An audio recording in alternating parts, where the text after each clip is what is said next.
Salute everyone! Okay, so I want to talk about how I got into the field of librarianship. Basically, I saw a flyer on the wall. Be quiet. My sister's taunting me.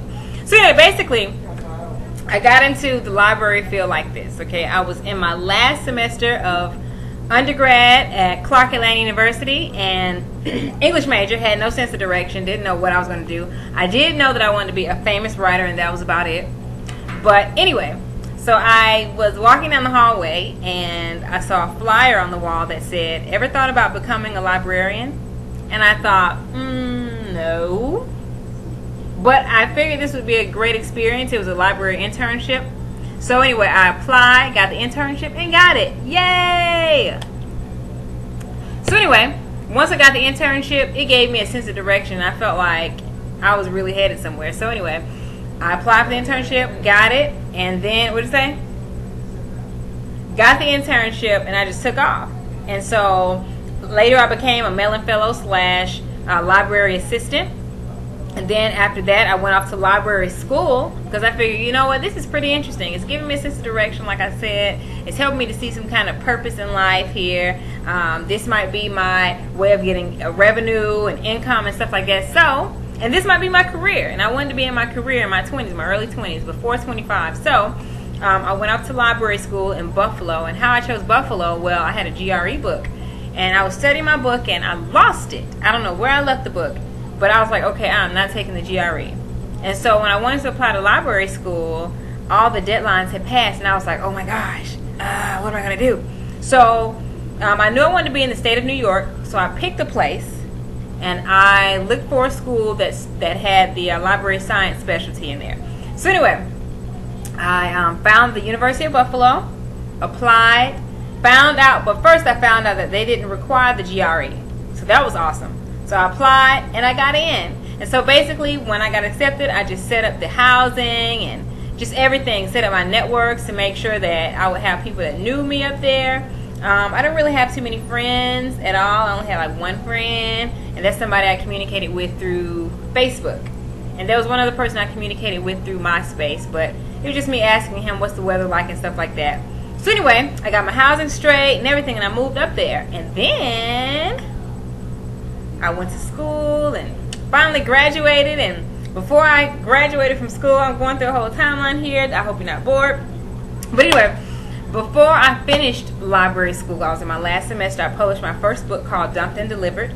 I got a job, actually. The librarian that worked at the library I was a library assistant at, she barged in the doors. Let me tell you something. Okay, let's take a little sidebar here. I can listen to people's full story without getting bored, right? I listen to the whole story. They were talking for a long time. But I feel like sometimes when I'm talking for a long time, people lose interest. Like they're not interested. Like I really find people who actually wouldn't mind hearing my long story. Like right now, my sister is giving me the fisheye, okay? Because I'm talking for a long time. It's 3 minutes and 35 seconds. And you know what I'm saying? Okay, listen. I'm almost done with my life story here. So anyway, I was a library assistant while I was in library school. This is important. And so the librarian that worked there barged in the doors and was like, he said, "Is anybody in here school media? Is anybody in here school media?" I said me, because there were 2 library assistants. She studied to be an academic librarian, and I was studying to be a school librarian. So anyway, so I got a job at this private Catholic school. You got me drooling. I'm almost done. I got a job at this private Catholic school. I became the school librarian there. And then basically I was a librarian there for a year and a half, and I basically rebuilt their library. So anyway, it was time for me to come back home. I'd been in Buffalo for almost 3 years, and so I wanted to relocate back to Atlanta because I started to get homesick. So I looked for work in Atlanta, couldn't find it. It was hard. Got interviews, didn't really get them. But I prayed and I fasted and I talked to the Lord about what I wanted to do. And eventually, one of my connects in the library down in Atlanta contacted me about a position. And then that's when I moved back to Atlanta.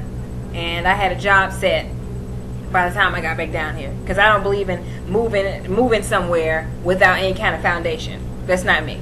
So anyway, that's my library story in a nutshell. I'm a librarian elsewhere, a reference librarian. I've always wanted to work with children and be a school librarian, but it's like life is leading me towards the academic libraries, which is the college library, because there are 4 types. There's a public library, which is for everyone. There's a special library, which focuses on specialties. There's a school library that focuses on K through 12 grade levels. And there's the academic library, which is for the college sector. So anyway, that's my story, and I became a librarian because, well, it happened by chance. I saw a flyer on the wall, and that's when I developed an interest in libraries, because I didn't wake up in the morning and say, hey, I want to become a librarian. I didn't know you could become a librarian. I mean, I knew that the position was there, but I never really thought about becoming that myself. So, dog, 6 minutes and 17 seconds. That's a long time. But anyway, that's it. If you have any questions about anything, need some helpful information about becoming a librarian, I must say it's rewarding. Send me a message. All right. Bye.